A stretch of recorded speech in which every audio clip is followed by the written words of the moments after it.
ఈరోజు బైబిల్ ధ్యానము. నేరారోపణ చేయు నాలుక. మీరు ఇతరులను దూషించిన ఎడల, కీడుగా మాట్లాడిన ఎడల మీ కలలు కూడా అశుద్ధమైనవిగా యుండును.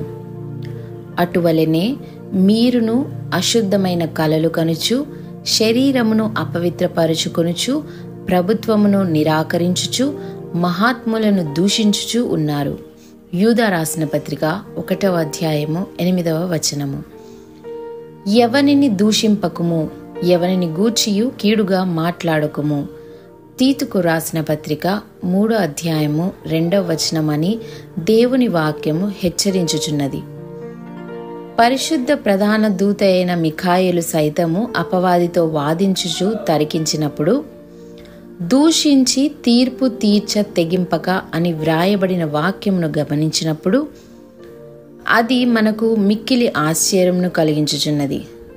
పరిశుద్ధమైన దూతయే అపవాదిని దూషించి వాని మీద నేరారోపణ చేయనులని ఎడల, మనము ఏ వ్యక్తిని కూడా దూషించి మాట్లాడకుండానట్లుగా ఎంతో జాగ్రత్త పడవలెను.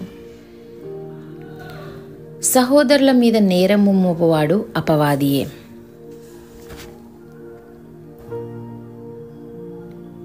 రాత్రింబగళ్ళు మన దేవుని ఎదుట మన సహోదరుల మీద నేరం మోపువాడైన అపవాది పడద్రోయబడి ఉన్నాడు గనుక ఇప్పుడు రక్షణయు శక్తియు రాజ్యమును మన దేవుని వాయను. ప్రకటన 12వ అధ్యాయము 10వ వచనము. సహోదరుల మీద నేరారోపణ చేయు దురాత్మ అపవాది యొద్ద నుండియే వచ్చుచున్నది. ఈ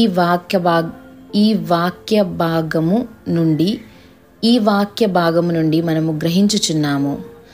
ఈ ఆత్మ మనలను విడచి వెలుపలికి వచ్చినప్పుడు మనము దేవుని యొక్క రక్షణను, ఆయన యొక్క శక్తిని, దేవుని రాజ్యమైన నీతి, సమాధానము, పరిశుద్ధాత్మ యందలి ఆనందమును, క్రీస్తు యొక్క అధికారమును మన దైనందిన జీవితములలో అనుభవించగలము.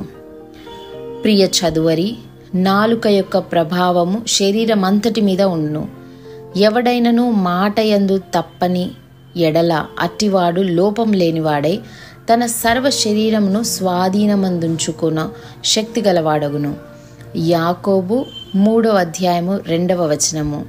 నీ నాలుకను నీవు స్వాధీనమందుంచుకొనని ఎడల నీ వెన్నడును పూర్ణుడవుగా మార్చబడజాలవన్న నిజమును ఇది చూపుచున్నది.